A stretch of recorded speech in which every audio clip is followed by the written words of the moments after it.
Nicole Ayala and Diego Bandido.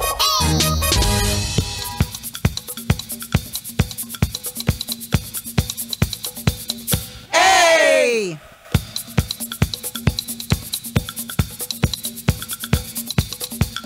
Hey! Magandang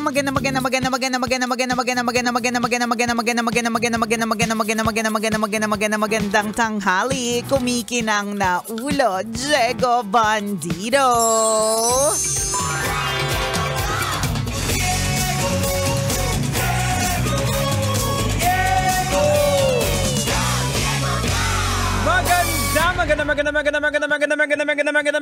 Magandang tanghali, kumikinang ina!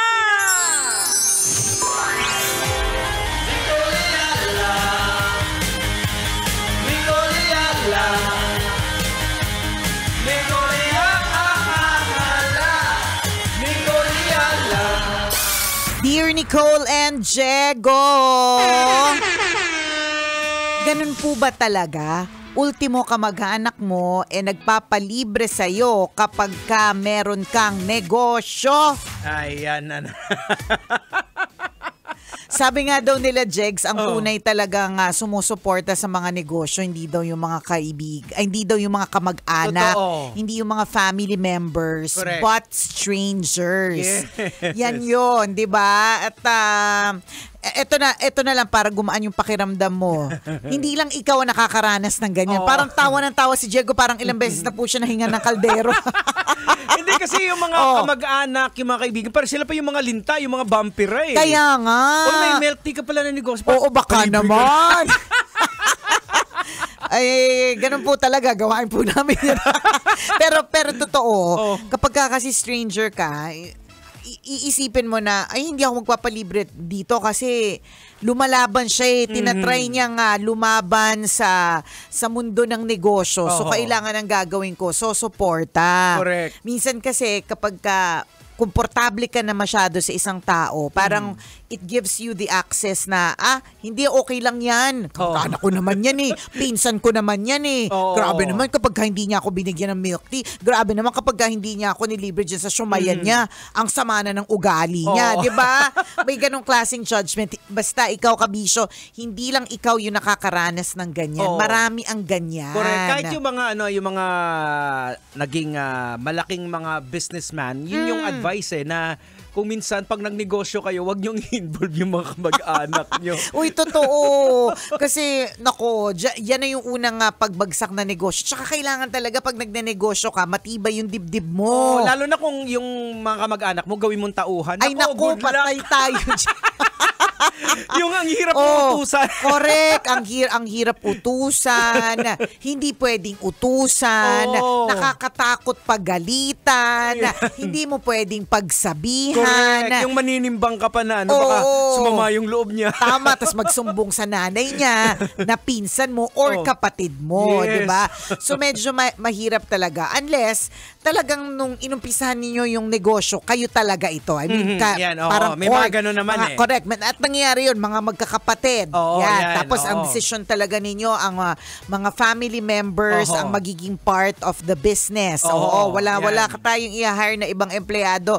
Tayo lang ito. Yung ganyan. kusa siyang lumago na sinimulan niya sa maliit. Tama. Sabay-sabay. Hindi yung halimbawa, si Nicole nagdesisyon na magnenegosyo ako tapos kukunin kitang pinsan, kukunin kitang ganito. Correct, diba? Yan kung minsan dyan sumasablay. May sablay. Hindi naman all the time kasi meron din naman po talagang nagiging okay ang involvement ng mga kamag-anak. Yes, pero yun nga lang, lagi may konsiderasyon Iisipin natin kung masasaktan ba yung tatay niya na pinsan mo. Correct. Kung dapat ba siyang pagalitan or intindihin na lang kasi alam mo naman yung pinanggagalingan, ganyan. Kasi sa totoo lang, kapag tayo po ay empleyado, nagtatrabaho tayo para sa isang kumpanya, medyo talagang survival of the fittest. Kaya nga, may tinatawag na mga katagang fit to work. Yan. 'di ba? Oo. Are you fit to work? Kasi Tama. sa totoo lang, sa isang opisina, sa isang organisasyon, negosyo, lahat naman po ng miyembro niyan, lahat naman po tayo, meron pong sari-sariling mga problema. 'Di ba? Imposibleng yung boss natin, walang problema. Imposible yung kaopisina mo masayahin, walang problema. Tama. Pero may mga kanya-kanyang paraan kung paano ito dadalhin. Correct. Paano Oo. natin dadalhin? Nga kung di mo carry, kasi laging, basta, ibig sabihin yan yung sinasabi nating maaring hindi ka fit to work or in Tagalog, mahinang nilalang. Naalala ko lang ito yung nakwentuhan natin na tungkol sa pamilya. Parang yung kapatid ni Mrs. Ito na naman, sinichismis na naman. 'Di ba? Kakagraduate niya lang ng kakapasan niya lang ng architecture. architecture. Ang sabi niya na if ever man kung may project siya, ayaw niya ng parang kasama doon yung magtatrabaho yung family. Kasi mahirap utusan eh. Oo, totoo. Syempre hindi ka naman Oo. hindi ka naman laging dapat hindi ka nahihiya. Correct, oo. Na utusan or bigyan ng instruction Oo. or hindi ka mahihiyang sitahin. Oo, kasi kung may goal ka na dapat ito tama ang gawa, kung minsan pag pamilya mo, pag inutusan mo nga, dahil familiarity, di ba? Correct, Hindi correct. mamaya na yan. Kung minsan sila pang mas magaling eh. Tama. Totoo yan. Tapos kung halimbawa mas matanda pa sa'yo, Oo. 'di ba? Ano ba? Ito yung design na mananansya ka. gawin mo. Correct, oo. Hindi, mas maganda to.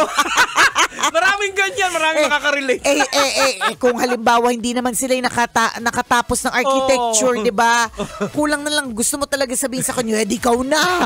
Ikaw naman tong architect 'di ba? Pero subukan mo sabihin yan sa tita mo na nagtatrabaho para sa iyo.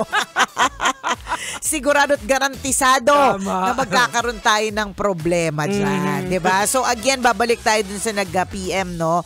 Kung na-experience mo ngayon yung ganyang klaseng feeling that kung sino pa yung kamag-anak, siya pa yung hindi sumusuporta, hindi lang ikaw yan. Huwag mong isipin na, grabe, napakamalas ko, ako lang yata nakakaranas nito. Hindi. Maraming nakaka-relate talaga dyan. Pwede ba natin patayin na lang yung monitor ng TV ko? Kasi nahilo ko sa kanya. Sorry, pasensya na, ako lang nakakita sa kanya, Jegs, pero isa siyang ano siya? Ano siya? Ganun siya ng ganun. Black and white, black and white, black and white, black and white. Parang nag-flicker. Nag-flicker siya. Ayan, Nahihilo ko. Pasensya nyo na ha. Pasensya na po, may vertigo. Ako din, nahihilo din ako actually. Kasi galing kaming binisita natin yung ilan sa mga kaibigan natin dyan. Mga kabisyo natin sa Malabon pala. Shout Uy, out na pala shout sa out! GCP Toda. Ayan. Kumbaga, ito yung sa may Concepcion, sa may Malabon. Hello po Ayan, sa inyo shout lahat. out po mga tambalanista natin, mga kumikinangers dyan po Tuwan-tuwa sa sila Malabon. kay Maratoni. Syempre. Kasi naibugaw ko naman. Ito naman si Maratoni, pabugaw naman din. Pabugaw ba paano pa si Maratoni? Ayan. May pahipo ba? Charot! Wala naman.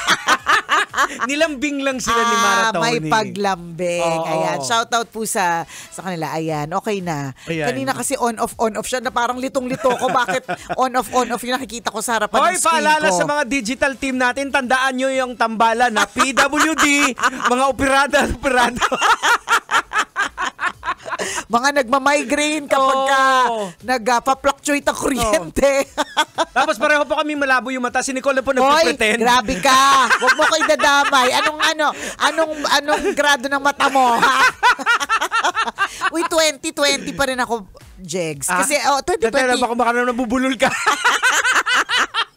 2020 pa rin yung vision ko. Kasi, one time, pumunta ako sa isang anong tawag dun, sa iStore. iStore. Nagbibenta ng yelo. iStore. Nakakaloka. iStore. Tapos bumili ako Nagbibenta ng mata. punta ko sa optical kineme, di ba? So, ang mission ko makakuha ng contact lens na colored. Okay. Na may grado or something. May gano'n naman Wala daw. Hala. Hindi na lang ako mabigyan kasi wala daw grado yung mata ko. Sabi ko, Uwe. Sabi ko, Hindi, pero talaga, kanina trinay namin yung from this distance to dyan sa TV. Ayan, katulad nga, nababasa ko yan eh. Maliit, di ba? Pero maliit yan, pero basang-basa ko talaga yan. Yabang ko pa kay Konyo Bicolano, kahit lumayo pa ako, mababasa ko yan. Pero subukan po natin na medyo mas malapit ng kaunti. Hindi naman siya, hindi nababasa. Medyo nagbo-blur lang siya ng kaunti. So farsighted ka na. Ako okay. Farsighted. So, okay ako sa ganun. Tapos hindi ako binigyan. Ang purpose ko kasi, Jegs, yung or walang pang near ba na colored contacts. Sabihan nyo nga ako kasi baka niloloko lang ako na nandun. Di ba wala na sinastock sa grado mo? Baka niloloko lang ako kasi sabi sa akin, wala po talagang ganun. Lumipat ako sa kabilang opta. Ganun din. Na ang meron lang daw sila na, kunyari, if ever may grado, is yung clear. Kasi ako ang purpose ko kasi, Jegs, pag halimbawa hosting, gusto ko kasi lagi nakakontacts ako na may color. So gusto ko kapag gano'n at nagbasa ako ng script, hindi magbo-blur. Yun.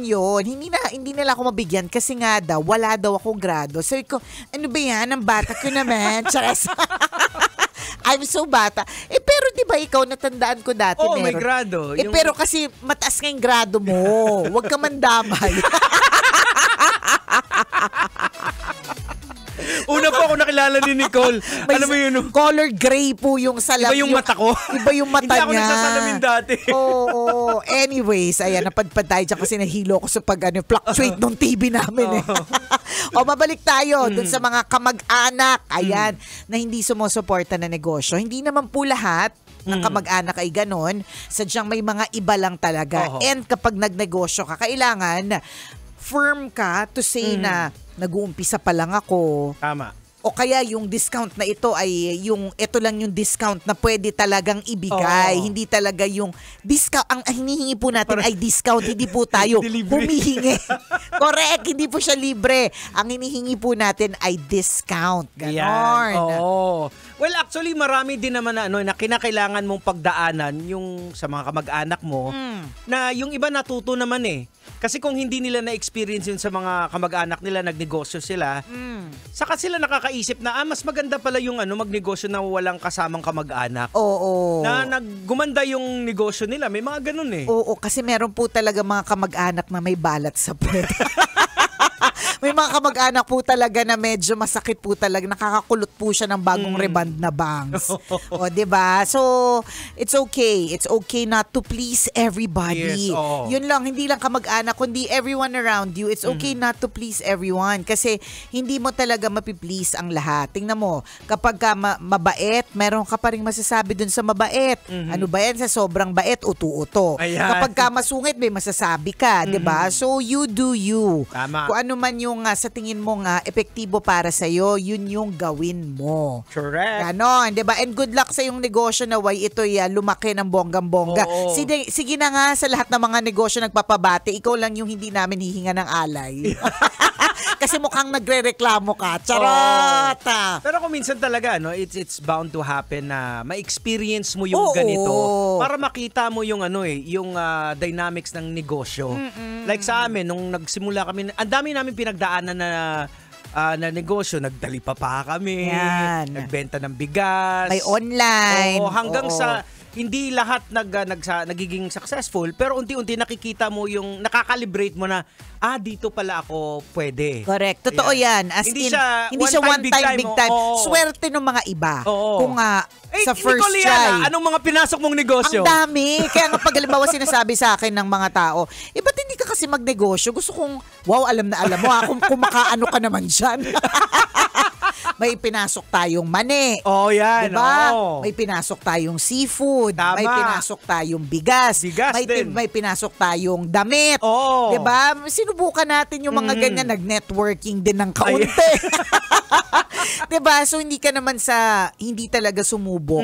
Sadyang kailangan lang talagang malaman alin ba talaga yung magsaswak para sa'yo. Correct. Diba? Isang negosyo na lang po yung di pa nagagawa ni Nicole. Alin doon? Yung mga pang-amoy-amoy. Yun ang gusto ko talaga. Yan ang aking target. Diba? Malay mo. Yung mga panglagay sa balat na yan yung mga pamahid. Yan. Yung mga pamahid, gusto ko yan talaga. Sobrang, dahil sobrang maarte gusto ka, ko. diba? Yung mga scented candles. Ayan, yan yung mga gusto. Kaya lang syempre, alam mo yun, laging madaling mag-suggest eh. Yung tama ka, o dahil aaralin mo rin din. Totoo, o dahil anti ka na. Dapat ang negosyo mo yung mga panapal sa likod. Correct. Lagi mong nirereklamo yung frozen shoulder mo. Yan. Dapat ang negosyo mo, mga balm, mga ointment. Oo naman dapat, di ba? At gusto natin yan. Gusto natin ang amoy. Kaya lang, di ba, pag-aaralan mo, may budget ba? Tama. Saan ko ibebenta? May Correct. oras ba? Yan. Sinong tao? May kamag-anak bang magjo-join? Siyempre, ay, babalik na naman tayo sa ayaw. Di ba? Tama po ba? Yan, shout out kay Mark at sa kanyang Mrs. na si Kate going to Makati Med. Ingat kayo. Ingat yan. po. Oras natin, 12:39. Ako pong kumikinang na ulo, Diego Bandido. At akong kumikinang ina mo, Nicole Liala. Kailangan pa bang i-memorize yan? Basic!